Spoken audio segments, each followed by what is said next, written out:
Bonjour à tous, on se retrouve pour une nouvelle vidéo sur la chaîne Texama, cette fois-ci pour un nouveau Texama Show, comme d'habitude pour l'actualité technologique et informatique de la semaine, ou en tout cas les trucs que j'aime bien ou qui m'intéressent selon moi.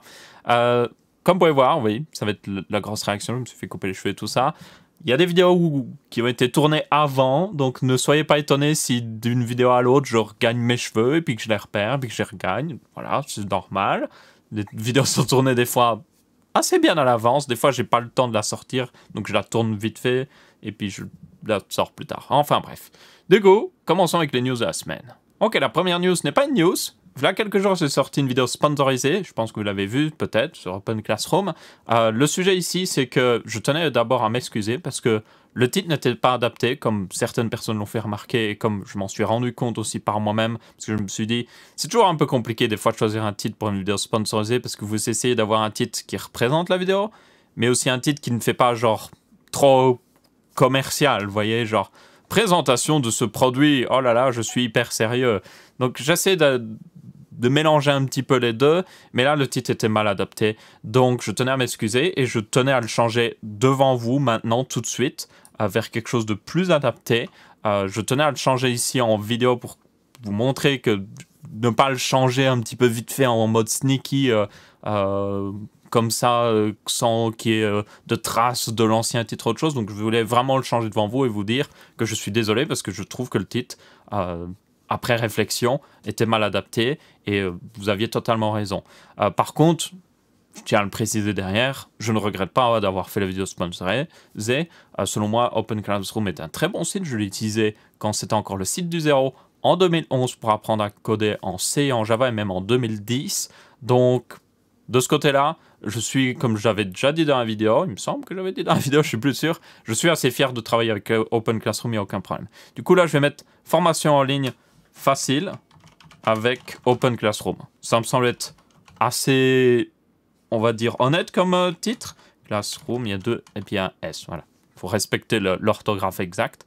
Et voilà le nouveau titre. D'ailleurs aussi pour ceux qui se demandent, tant qu'on est un petit peu au sujet des niveaux des vidéos un petit peu sponsorisées, je tiens à le préciser, il n'y a jamais de review sponsorisée sur la chaîne. Il n'y en aura jamais dans le futur. Quand vous avez une vidéo sponsorisée, je le précise directement dans la vidéo.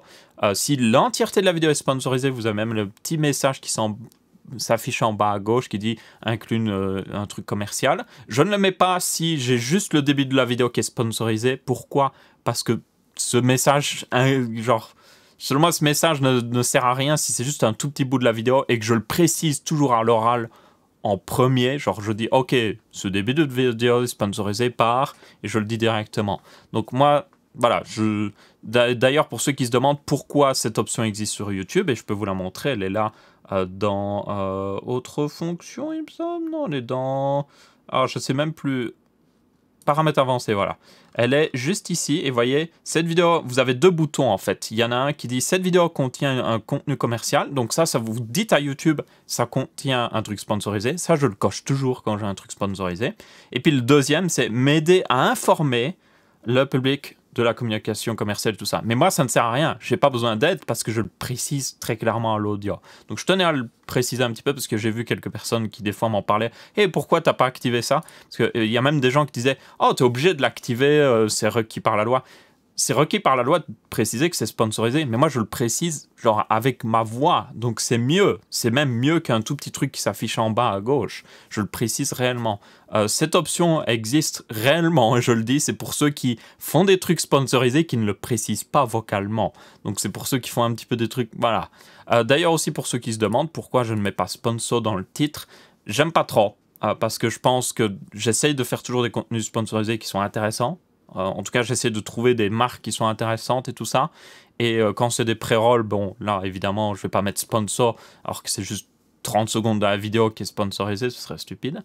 Mais ouais, pour les vidéos complètes, j'aime pas parce que tout simplement, je pars du principe que je veux que les gens voient justement ce que ça donne. Et s'ils n'aiment pas, de toute façon, j'ai précisé en tout début de vidéo. Et pour ceux qui se demandent, si quelqu'un regarde 30 secondes d'une vidéo, ça ne compte pas vraiment comme une vue ou autre chose.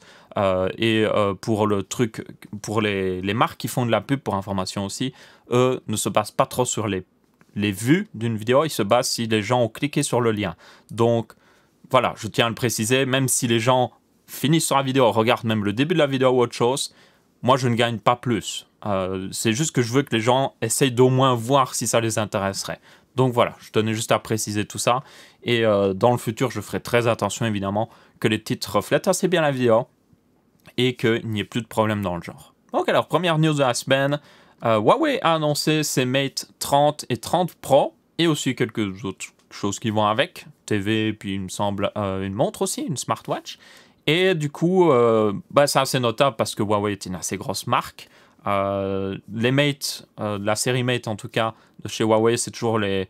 C'est un peu comme les Galaxy Note, c'est des très bons téléphones qui vont jusqu'au bout, alors que les P, c'est plus... c'est comme les Galaxy S en gros. Vous avez un petit peu cette comparaison, je trouve, même si évidemment le Mate n'a pas de stylet à l'intérieur. Et du coup, la grosse nouveauté avec ce téléphone, bon, c'est pas une nouveauté forcément bien, c'est que oui, c'est le premier téléphone qui est sorti depuis le ban des produits Google ou des produits US pour Huawei. Et ça veut dire que oui, c'est le premier téléphone qui n'a pas le Play Store et qui n'a aucun service Google. Et pour ceux qui se demandent, non, ça va plus loin que juste genre, oh, il n'y a pas le Play Store, je peux télécharger le Play Store, l'APK, et puis l'installer, et puis c'est bon, ça marche. Non, non, non, vous n'avez pas des services clés Google dessus. Ça veut dire que même si vous installez le Play Store, ça ne marchera pas. Ça ne marchera tout simplement pas. Il y en a qui ont déjà essayé et ça ne marchera vraiment pas. Du coup, le seul moyen de vraiment avoir un téléphone normal ici, ce sera de mettre une ROM custom où normalement, apparemment, le truc de boot est assez ouvert, donc peut-être le router et puis mettre les services par vous-même. Dans tous les cas, ça va être compliqué. Ok, donc ce ne sera pas ouvert à tout le monde et du coup ça veut dire que ce téléphone ne sera pas forcément populaire auprès des gens lambda, vous voyez, parce qu'il faudra le bidouiller pour qu'il devienne intéressant si vous avez besoin des services Google en tout cas. Mais même si vous n'utilisez pas les services Google, dites-vous que beaucoup d'applications utilisent les services Google et que le Play Store aussi a énormément d'applications dessus, donc ouais, pour info, par exemple le propre Play Store de Huawei, qui est Lab Gallery, si je me souviens bien, n'a pas YouTube, par exemple. Donc, assez problématique. Et donc, il ne sera pas vendu d'ailleurs en France, apparemment. Ce qui n'est pas si étonnant, franchement. Mais il sera quand même vendu en certains pays européens. Et puis, vous pourrez le faire importer, certainement, pour ceux qui veulent bidouiller. Mais ouais, ça va vraiment casser beaucoup de ventes, je pense, pour ce téléphone. Dites-vous que ça peut changer. Franchement, Huawei pourrait trouver un accord dans la semaine si vraiment ils essayent ou autre chose. Après, ça dépend évidemment beaucoup du gouvernement américain, mais ils pourraient aussi bien trouver un accord dans la semaine et puis juste, hop, à nouveau être débloqué. Ils pourraient sortir une nouvelle version du Mate 30 Pro, une version Google ou je ne sais quoi, où il y a les services Google et vous le savez qu'il y a les services Google dessus. Donc, ça peut toujours changer, mais dites-vous que, ouais, à l'heure actuelle, le Mate 30 et le Mate 30 Pro, ils ne seront pas forcément des téléphones pour tout le monde, rien qu'à cause de ça. Ensuite, autre news, la Switch Lite, elle devrait pas trop tarder à sortir, il y en a qui ont pu un petit peu la tester. Je la trouve assez intéressante, il y a beaucoup de gens, j'avais pas trop parlé quand elle avait été annoncée, mais il y a beaucoup de gens qui ne comprenaient pas pourquoi elle existait, et je pense que des fois Nintendo, genre, en fait mal la publicité, parce qu'ils montrent... Nintendo, dans leurs vidéos de présentation, ils aiment bien montrer plein de gens qui utilisent leur console et tout ça. Ils aiment bien montrer la diversité. Genre, il y a des gens de 40 ans, il y a des gens de 10 ans. Tout le monde y joue et c'est génial. Le truc, c'est que, soyons honnêtes, cette Switch Lite existe pour une seule et bonne raison, c'est pour les enfants. C'est une Switch pour les enfants. Les Joy-Con, il n'y en a pas, genre c'est attaché, tout est attaché comme vous pouvez voir. Donc si un enfant fait tomber, c'est pas grave, ça se détache pas, ça se casse pas. Elle est plus petite, ce qui est mieux pour les enfants. Elle a une meilleure batterie parce qu'il y a un nouveau processeur qui est plus efficace, ce qui est mieux pour les enfants. Elle est faite pour les enfants. C'est vraiment ça. Donc pour ceux qui ne comprenaient pas trop, je vous le dis, réfléchissez pas trop, c'est une console qui est faite pour les enfants, c'est vraiment ça. Après, évidemment, si vous êtes du genre, si vous êtes du genre à toujours jouer en mobile ou autre chose, ça peut être une bonne console parce que vous n'avez pas besoin de Joy-Con ou autre chose et elle prend moins de place et elle a une meilleure batterie et tout. Mais voilà, tenez compte que pour moi et pour beaucoup de gens, c'est une console pour les enfants parce que c'est vraiment le marché visé ici. D'ailleurs, il y a quelques limitations en mode... elle n'a pas vraiment le mode dock, si je me souviens bien. Enfin, si, vous pouvez quand même la docker. Je ne sais même plus si on pouvait la docker. Mais elle a des limitations où vous pouvez pas vraiment faire tout ce que la Switch normale peut faire. Et du coup, bah, c'est pour ça que je vous dis que clairement, c'est fait pour les enfants. Parce que par exemple, les enfants, ils vont y jouer en mode mobile tout le temps. Ils vont pas y jouer sur la TV. Pourquoi? Parce que la TV, elle sera occupée par les parents ou un autre membre de la famille qui en a plus besoin certainement. Et que bien souvent, les enfants, surtout les plus petits enfants, c'est eux qui ont en dernier la TV si d'autres personnes la veulent dans la famille. Donc ouais, c'est pour ça que je vous le dis vraiment, console pour enfants. Mais c'est pas grave. Pour moi, je la trouve très intéressante. Le prix devrait être... Alors, je sais plus il était à combien le prix, mais je me souviens quand il avait annoncé, je n'étais pas convaincu par le prix qui était un petit peu genre, ouais, vous voyez, elle est à 200 et des euros. Vous pouvez avoir la Switch normale pour à peine plus cher et du coup vous êtes en mode, genre surtout en promotion, vous êtes en mode, pour beaucoup de gens, ils vont juste prendre la Switch normale. Vous voyez, elle a plus de capacité, vous pouvez la docker correctement et tout ça. Il y a les Joy-Con, vous pouvez détacher, voilà, plus modulaire. Mais, encore une fois, si on vise encore une fois le marché des enfants, c'est plus logique d'avoir une console moins chère, enfin une console pas trop chère, même s'il a moins de fonctionnalités, comme ça c'est plus facile pour les enfants. Mais encore une fois, je pense qu'ils auraient dû la sortir moins chère. S'il avait sorti un petit 170 euros, là, franchement, elle se vendra encore mieux. Après, elle va certainement être vite fait en promotion peut-être. Il y aura peut-être des promotions pour Noël ou autre chose. Donc peut-être qu'elle sera un peu plus accessible, mais ouais, c'est globalement le truc qu'il faut retenir avec cette Switch Lite. Ensuite, on passe un petit peu à des news hardware. Le Ryzen 3950X, le processeur 16 cœurs de 3e génération de Ryzen, basé sur Zen 2 d'AMD, est repoussé jusqu'en novembre. Pourquoi? Parce que visiblement, ils ont un peu du mal à avoir assez de puces pour en faire. Vous avez dû le voir, le 3900X, et moi je peux vous le confirmer, le 3900X, il m'a fallu un mois pour arriver à le trouver. Donc oui, c'était déjà compliqué, mais alors celui-là c'est encore plus compliqué parce que il n'y a aucun cœur qui est désactivé dessus. C'est-à-dire qu'il faut avoir des puces qui sont parfaites pour... En gros, AMD, quand il trie les puces, quand il grave... Je vous l'avais déjà montré dans une ancienne vidéo, mais quand ils gravent les puces, ok, il y en a qui sont bonnes, ok, ça devient un 3950X. Il y en a qui sont bonnes, mais on n'a pas une deuxième forcément, ok, ça devient un 3700X ici. Et puis ceux où, ok, on a deux puces qui peuvent tenir à 6 cœurs, mais pas plus, ok, on les met ensemble, ça fait un 12 cœurs, c'est un 3900X. Vous voyez, voilà, c'est comme ça bien souvent qu'ils font, et Intel fait la même chose. Le problème ici, d'ailleurs... Ah oui, c'est une image de Threadripper, j'étais en mode... Le premier processeur avec 24 cœurs, j'étais en mode... What? Enfin bref. Le problème ici, c'est que ça requiert deux puces full weaker qui fonctionnent hyper bien ensemble et tout ça. Et à mon avis, ils font exprès de prendre des puces les plus efficaces. Parce que si vous avez deux puces weaker sur le même package ici, ça va consommer pas mal quand même. Hein, parce que ça reste quand même beaucoup de puissance. Donc vous voulez certainement avoir les puces les plus efficaces. Donc... Pour en avoir des efficaces, il faut en trier pas mal et prendre les meilleurs pour justement faire ce processeur. Et le problème, pour en arriver à ça aussi, c'est que, pour information, la société qui grave les processeurs pour AMD, c'est TSMC. Et TSMC fabrique aussi les processeurs pour, vous l'avez deviné, Apple. Donc, comme l'iPhone vient de sortir et que, à mon avis, Apple a fait une bonne grosse commande chez TSMC, tout simplement, à mon avis, AMD ne peut pas juste être en mode « Oh, fuck, on manque de puces, on va refaire une nouvelle commande. » Non, parce que apparemment, le carnet de commandes pour TSMC, donc vous avez un truc où, quand vous faites une commande chez ces trucs-là, ils vous disent « Ok, vous aurez votre truc dans 2 mois. Ok, vous commandez 1000 unités, 10 000 unités, vous l'aurez dans 2 mois. » C'est passé chez TSMC à plus de 6 mois. C'est-à-dire que si AMD commande des processeurs maintenant, ils les auront dans 6 mois. Donc, ouais. Donc là, ils sont sur les premières commandes qu'ils ont fait, évidemment. Donc, il y a de fortes chances que ce soit tout simplement ça. Avec la hausse de demande par Apple et tout ça, TSMC est juste un petit peu trop débordé.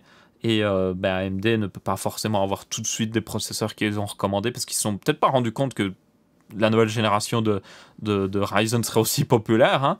Hein, et que du coup, ils ne s'attendaient pas à ce qu'ils en vendent autant. Donc, ouais. Il sera delay. Il y a aussi des rumeurs comme quoi, et ce serait logique, je vous rappelle, les Ryzen avaient quelques problèmes de boost, surtout le 3900X qui avait des gros problèmes de boost. Lui, par contre, Et du coup, ben, un 3950X aurait certainement de pires problèmes parce qu'il a encore plus de chaleur, il y a plus de cœur. Donc, il y a peut-être des chances que ce soit ça aussi. On verra bien. Dans tous les cas, c'est un processeur qui a l'air intéressant pour beaucoup de gens. C'est clairement pas un processeur pour jouer à des jeux vidéo, par pitié. Déjà, le 3900X, c'est un peu overkill. Le vrai que vous devez prendre, selon moi, si vous voulez jouer à des jeux vidéo, vous avez le 3600 qui est excellent pour le prix de 200 et des euros. Imbattable. Le 3700X est une valeur sûre, évidemment. Et sinon, vous avez quelques processeurs Intel aussi qui peuvent être intéressants si vous êtes pur jeu vidéo aussi. J'ai fait mon guide d'achat, je vous rappelle, qui est sorti là un peu plus d'une semaine, je ne sais plus quand. Donc n'hésitez pas à aller le voir et voilà. Autre processeur qui est un petit peu, c'est un peu montré, c'est le i9 10900X. Oui, je vais jamais m'habituer avec ces noms un petit peu chelous. Même si là, c'est logique par rapport à l'ancien nom, mais bon, bref. Qui est un petit peu, c'est un peu montré, donc c'est le processeur Deeker, si je me souviens bien, oui. De la prochaine génération d'Intel.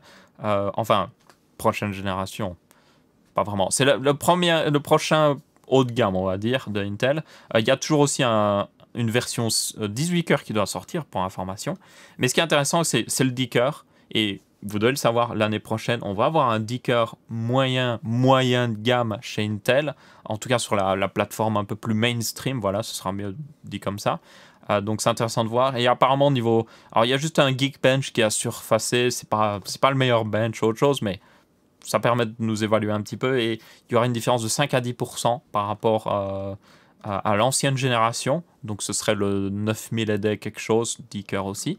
Et du coup, bah, ça, c'est logique. C'est toujours la même chose qu'on voit chez Intel. C'est genre 5% de performance en plus. Ouais! Par contre, je vous rappelle que Intel a annoncé que d'un point de vue performance dollar ou performance euro, les prochains processeurs haut de gamme de la marque seraient beaucoup plus intéressants.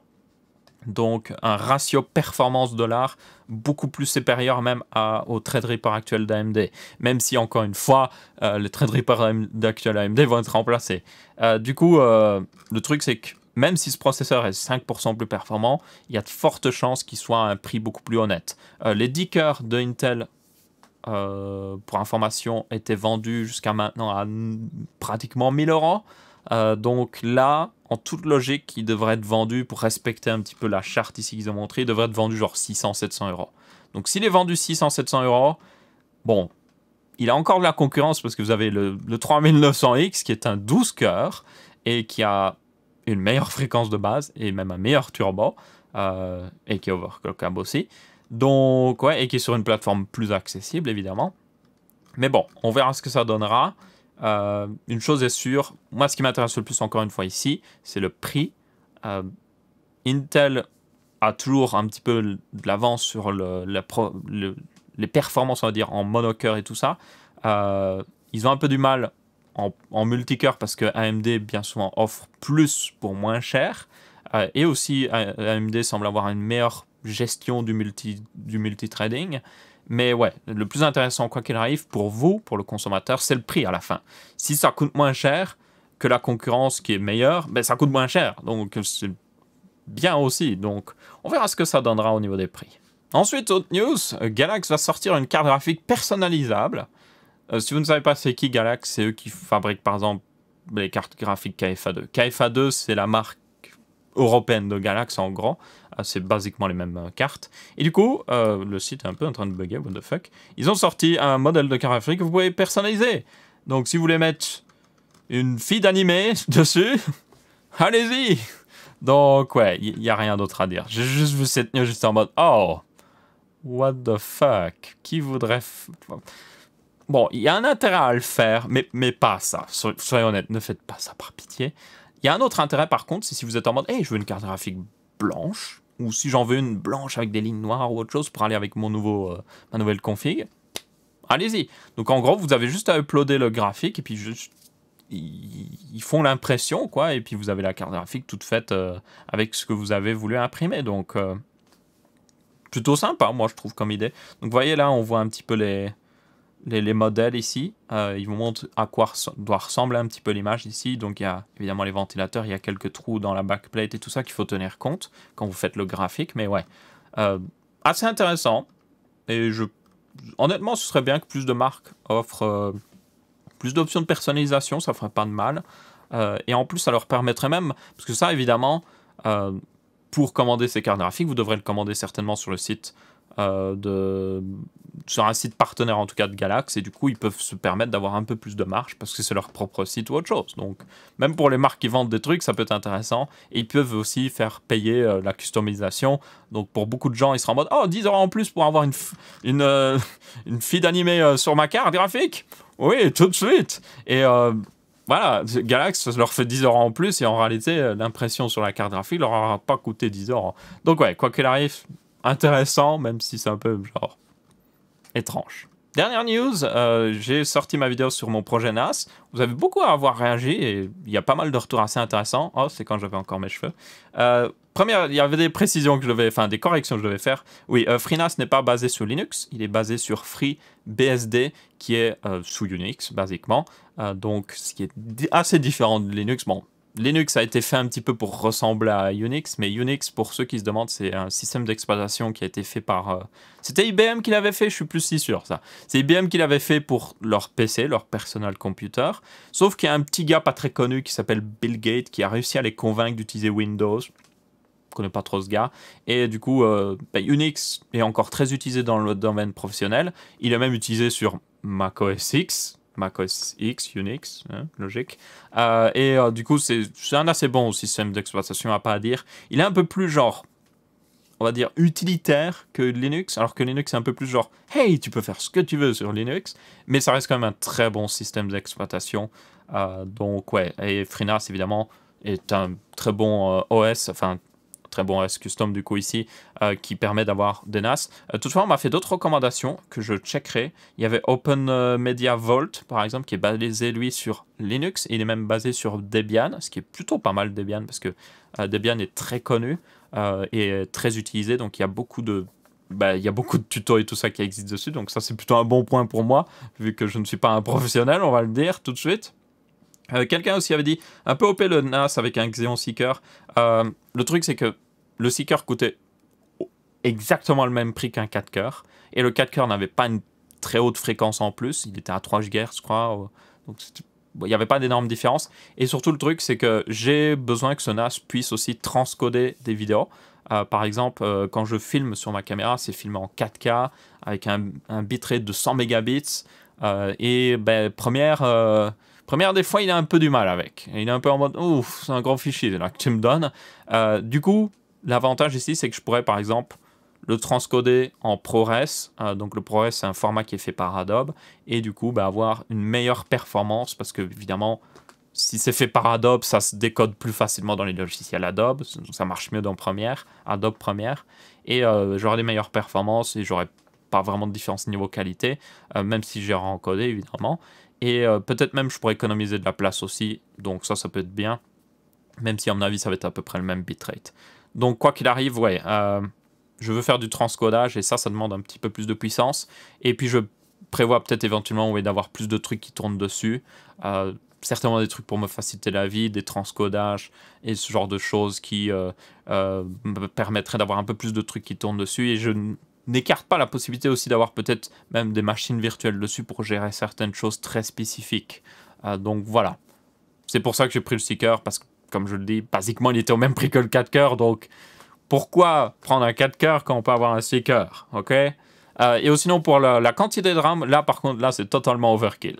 Je tiens à le préciser, j'aurais pu prendre clairement 16 Go de RAM, mais j'ai vu ce kit de 32 Go de RAM, qui marche très bien d'ailleurs, j'ai pu le tester plusieurs fois, j'ai même mis dans mon PC de stream, parce que techniquement mon PC de stream est compatible, on va dire, même le Xeon, je l'ai fait tourner dans mon PC de stream, donc j'ai enregistré un texte à ma show sur le Xeon d'ailleurs aussi, j'ai testé pendant plusieurs semaines, tourné nickel, no problemo. La RAM, j'ai même fait un même test pendant toute une nuit. Bon, ça prend même plus de temps en réalité pour 32 Go, mais no problemo aussi. J'ai pas encore testé de voir si le CC était activé sur cette carte mère, l'autre carte mère que j'ai pris. Ce serait bien qu'il soit activé, mais c'était juste un bonus, on va dire. De toute façon, ce kit-là, comme j'ai dit, j'ai réussi à le trouver pour un peu moins de 100 €. Enfin, non, il était à peu près à 100 €. Et 100 € pour 32 Go de RAM, surtout là, quelques mois quand je l'ai acheté, c'est vraiment bon, quoi. C'est vraiment bon. Il n'a pas la meilleure fréquence au monde, mais pour moi, c'est vraiment bon et je vais le garder longtemps, ce kit. Vraiment, je vais le garder longtemps. Et si je veux même le découper ou l'utiliser dans d'autres trucs, c'est 4 barrettes de 8 Go. Donc si je veux le mettre dans 2 serveurs dans le futur, ça me fait 2 barrettes de 8 Go dans chaque PC. Donc ouais, franchement, moi, je suis assez content. La carte mère, bah, elle était vraiment pas mal. Les cartes mères de serveur coûtent encore assez cher sur cette plateforme-là, pour info. Vous pouvez prendre, et comme j'ai dit dans la vidéo, vous pouvez prendre des plus vieux matériels. Vous pouvez prendre des Xeon qui tournent en DDR3. Et là, vous avez des très bons prix aussi. Franchement, vous pourriez même faire beaucoup moins cher que ce que j'ai eu ici. Mais c'est juste que moi, j'aimerais... Enfin, je voulais avoir un truc qui était compatible aussi avec une plateforme que j'ai là déjà. Genre, j'ai un Core i7 5820K. Comme ça me donne, vous voyez... Ça me donne un autre processeur que je peux mettre si j'ai un problème et tester si j'ai un problème ou autre chose. J'ai de la RAM qui marche parce que j'ai que de la RAM en DDR4. Donc je peux tester aussi. Je peux changer la carte mère avec une autre carte mère. Je peux tester s'il y a des trucs qui ne marchent pas. Et j'ai de la marge. Vous voyez, ça me donne une possibilité un fail-safe en quelque sorte. Mais bon. Et sinon, c'était à peu près tout. J'ai vu beaucoup d'autres recommandations. Pour information, pour le NAS, je cherche à avoir certainement... j'avais dit, il me semble, oui, du ZFS, parce que le ZFS est assez bon au niveau performance, avec un cache en SSD.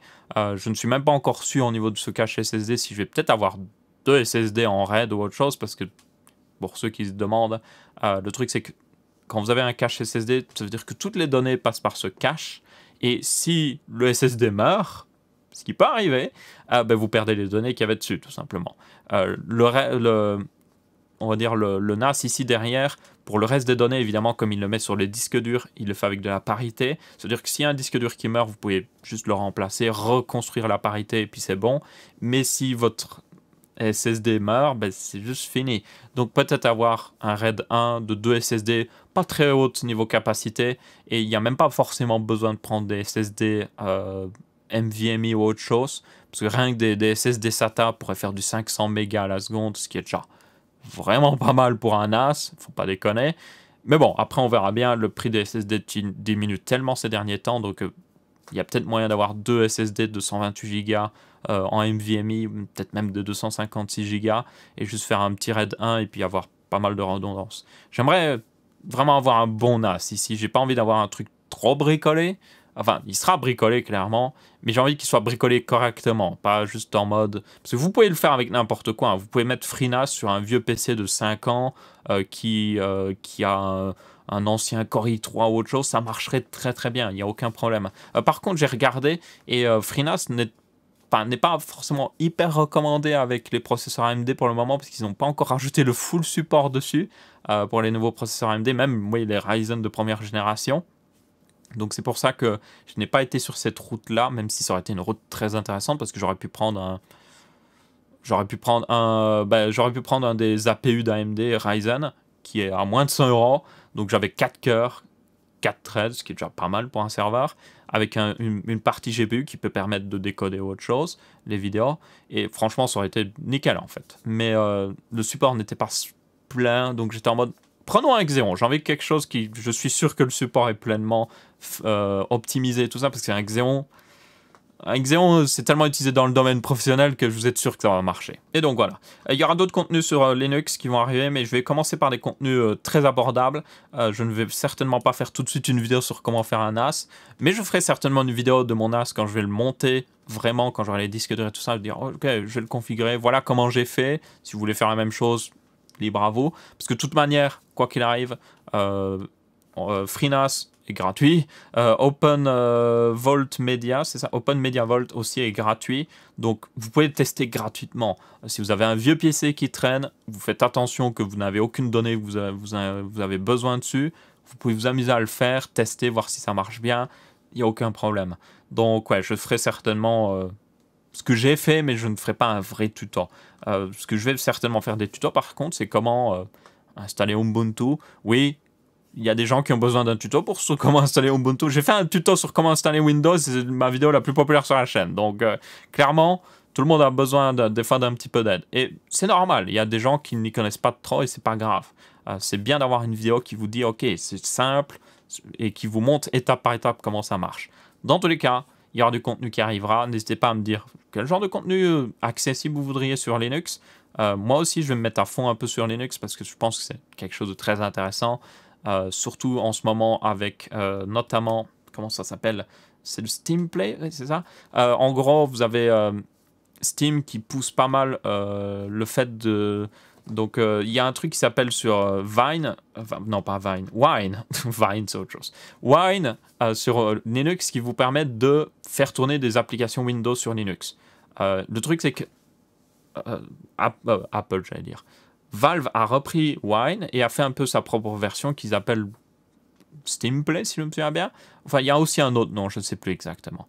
Et en gros, ils l'ont repris et ils sont en train de, petit à petit, au lieu de refaire le jeu en entier pour Linux, ce qu'ils font, c'est que ils utilisent cet émulateur, parce que c'est basiquement, ça émule une structure, ça émule un peu un Windows. Ils utilisent cet émulateur pour faire tourner les jeux. Vous avez de plus en plus de jeux qui tournent sur Linux. Vous avez The Witcher 3 qui tourne sur Linux sans aucun problème. Il n'a pas été fait pour Linux, mais c'est grâce à ce truc-là qu'il peut tourner. Et ça, c'est très intéressant, parce que beaucoup de gens sont en mode « Oh, j'ai pas envie de passer sous Linux parce que j'aime bien jouer aux jeux vidéo, il n'y a pas de jeux vidéo sur Linux. » Bon, il y a des jeux vidéo sur Linux, mais pour beaucoup de gens, ils sont en mode « Ah, je préfère regarder Windows. » Mais là, j'ai envie de montrer aux gens qu'ils peuvent juste utiliser Linux et s'en sortir hyper bien, y avoir beaucoup de jeux quand même. Et dans le pire des cas, ils peuvent toujours avoir Linux et Windows l'un à côté de l'autre et juste genre démarrer sur Windows quand ils veulent jouer à quelque chose, puis retourner sur Linux. Et par exemple, si vous êtes beaucoup sur Minecraft, Minecraft est pleinement supporté sous Linux depuis pratiquement le début. Et du coup, aucun problème pour jouer à Minecraft sous Linux et tout ça. Enfin bref, dans tous les cas, vous aurez plus de contenu là-dessus. Je pense que ça devrait être intéressant, j'espère. Du coup, c'est à peu près tout pour ce Texama Show aussi. C'était assez long. Quoi qu'il arrive, n'hésitez pas à laisser votre avis, que ce soit en pouce bleu, pouce rouge, en commentaire. On se retrouvera pour une prochaine vidéo et je vous dis ciao ciao.